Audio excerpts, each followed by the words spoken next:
Hi guys, welcome back to my XPS guide. Now I'm gonna review Aang. Like you know that he is a finisher, so let's compare him to Cloud and Ignacio. And if you take a look here, Aang has really amazing attack boost.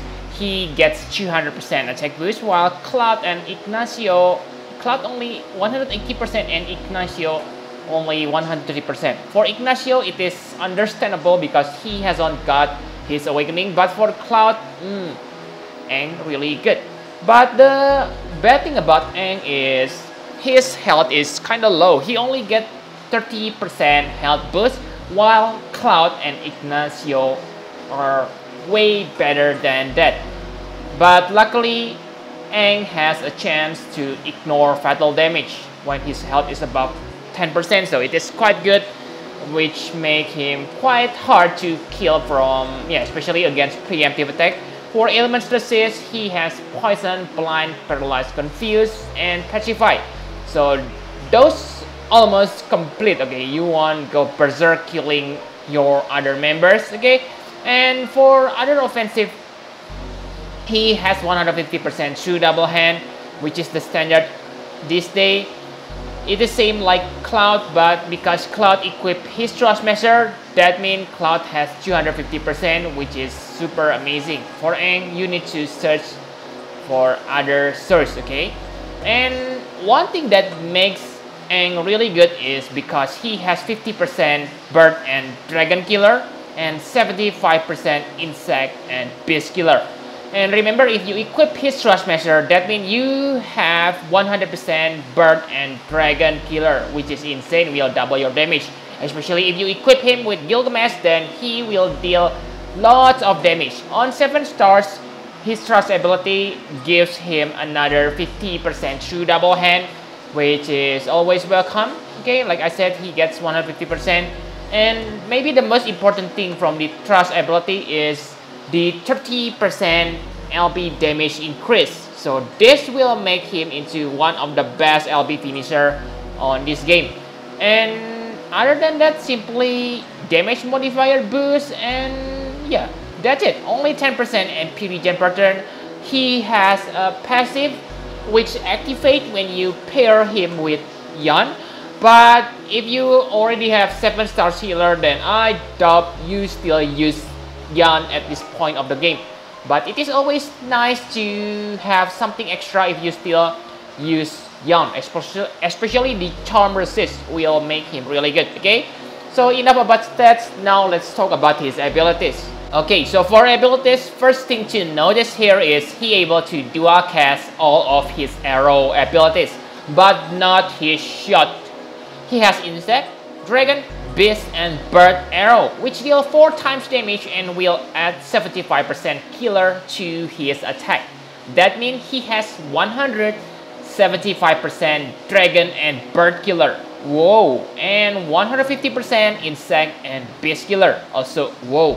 With Azure Arrow, you can imbue wind element to yourself, and in peril, 75% wind resist. So you don't need to worry about not able to take advantage from the elemental in peril because you equip two-handed non-elemental weapon. His strongest arrow is Power Arrow, which deals 7 times damage per cast. It is just shame that this doesn't get any damage modifier boost. That means only 14 times damage per turn when you don't count the killer effect.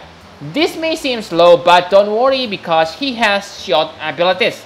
You can break 60% defense and spirit, imperil 75% fire resist using his shot, but you need to awaken those shots to reach those numbers. Too bad his initial shots don't deal much damage. Okay, the best shot he get is bolt shot, which deal 10 times damage per cast, and because you can choose 2 enemies, you will deal 20 times damage when you target single enemy. It is standard number on today's finisher like Cloud's Clean Hazard and Ignacio. However, to unlock this ability, you need to use his LB, which make him a little bit annoying compared to Cloud and Ignacio because their finisher don't require any setup. filling his LB shouldn't be that hard because you only need 30 LB crystals, and he also has 50% faster LB view rate. So yeah, it shouldn't be that hard, especially if you have faster LB view rate buffer on your party. You can also use his cooldown ability, Steady Bow. This cooldown gives you 200% attack buff, which is nice. The attack break resist are also welcome, okay, if your attack stat is not broken yet. It fills your LB gauge to full, which allow you to use your LB immediately on the next turn. For his LB, it is a finisher which deals lots of damage. With 30% extra LB damage, you deal 25.74 times damage, which make this one of the best LB finisher on this game. And if you count the killers he has, then oh boy, he gonna deal some serious damage. It also adds fire element to your attack and imperil fire resist by 90%. Talking about the strange number here, okay, they should give him like 100%, but whatever. Enough about abilities. Now let's talk about his equipment. For equipment, you need to equip his Thrustmaster because this Sunbreaker, like I said, will improve your LB damage, so it is obvious. And the rest simply focus on his attack. And if you have something accessory that boosts his Dragon Killer, Beast Killer, Bird Killer, Insect Killer, then feel free to equip it, okay? Because yeah, it will boost his damage much further. But remember to use those accessories when you fight the correct type of enemies. And yeah, you only need to equip 2 Martial Glove that only gives you 250% true double hand. After that, you simply equip him with Swift Hunter. Tada! You have 300% true double hand boost. Enough about equipment. My conclusion for Aang. So I can say Aang is really powerful finisher.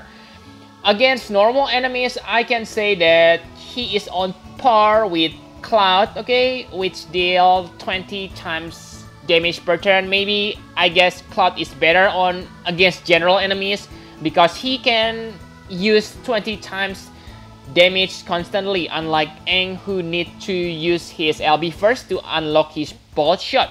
But against 4 enemies type Bird, Beast, Insect, and Dragon, Aang really probably the best finisher on this game, okay? Because that will multiply your damage like crazy. Especially if you use his LB only 1 hit.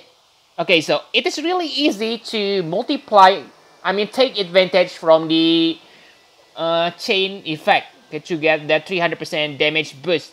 It deals 25.74, I think. Yeah, it is a little bit higher than Nameless Gunner Jake Limit Burst. If I'm not mistaken, Nameless Gunner Jake deal 24 times with 1 hit, but it breaks his defense, attack and defense. So for Aang, he doesn't have any consequences. Also, Nameless Gunner Jake LB costs you 40 LB crystals, while Aang only 30 LB. So yeah, maybe, okay, I don't remember the number, but I believe that Aang is one of the best LB finisher. Really good character. Also, he able to deal 2 elements, fire and wind. Okay, so that makes him quite flexible. And the bad thing about Aang, or the thing that I don't like about him, is his Thrustmaster and Super Thrustmaster. His Thrustmaster is only good for him. So I ask you, who gonna equip Sunbreaker other than Aang? Because in my opinion, Aang is the first real bow users. Okay, maybe if you have Valkyrie, Lynette, but I don't think that's a good idea, okay? Same for Super Thrustmaster. It gives you 60% attack when you equip bow and 100% through double hand. Whoa, that's some crazy boost for bow users. But again, only Aang that's available. Only Aang who can use bow properly on this game. And yeah, if you have 4 Aang, then it is obvious. Simply get the Super Thrustmaster, okay? Because there is no reason to have 4 Aang, especially because yeah, it is kind of hard. Not hard, okay, I don't remember there is an ability like Bow Mastery on this game. So yeah, with his Super Thrustmaster, it is very easy to increase his attack stats. And also because he's a pure finisher, I know he can break, can imperil, but still that's still on damage dealer domain. That's why I said he is pure finisher. That means he needs a good party composition. So you need to have some slots efficiency character so you can put pure finisher into your party. For example, if you have Zargabat and have Yun, that means you can use those two as a chainer and allow you to use Aang as a finisher. Compared to Cloud, like I said, Cloud is maybe better on general situation because Great Sword is much easier to find than Bow, and he can deal 20 times damage without any healer, okay? But the bad thing about Cloud, of course, his limit burst consists many hits, so it is not pure finisher unlike Aang. Compared to Ignacio, Ignacio is still, I'm not sure, okay? For now, maybe Aang is still better than Ignacio when fighting those 4 enemies type. But in the future, remember that Ignacio hasn't got his awakening, so he has bright future, especially because he able to buff the characters. Whoa, pretty good. And remember, he also has pseudo triple cast, which allow him deal about 30 times damage per turn. And yeah, it is very good because his finisher animation takes really little time to cast, okay?